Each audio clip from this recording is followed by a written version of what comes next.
Okay, next up is a new sci-fi movie in a year where sci-fi films have been quite good, and this one is called Pandorum. It stars Dennis Quaid, fresh off his not-so-brilliant turn in G.I. Joe, and Ben Foster, best known from his role in teen flick Get Over It back in 2001, and the action film Hostage alongside Bruce Willis.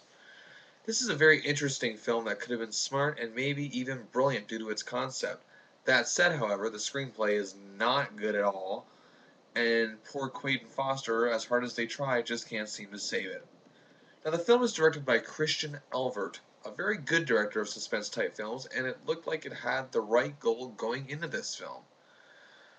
The great premise of this film comes up with that it comes up with goes almost horribly wrong due to a script that is just gasping for air and concepts that just suffer and suffer throughout this whole film, and it just makes this a lost cause.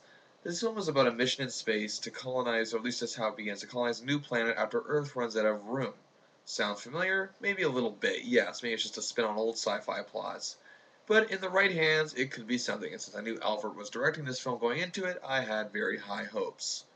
Anyway, the first 20 minutes of this film introduces us to a colonel and a lieutenant, Foster and Quaid, who wake up, cryogenically frozen in suspended animation on a ship, and it just seems deserted and dark after they wake up. The eeriness is unknown, and the scene that is filmed here is so well done that it really actually created a genuine suspense of what is going to happen.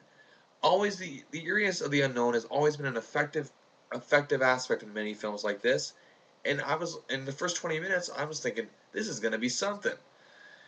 Now, sadly, after some great scenes with the two actors early on, they don't know how long they've been traveling on the ship and that they found themselves on, or who else is alive, or if anyone is on board at all. But then the suspense takes a sad turn with the dialogue and just the entire screenplay itself makes it into just one giant mess, and it turns into a bunch of scenes that are supposed to be tense, but really don't create anything other than what the script is telling them.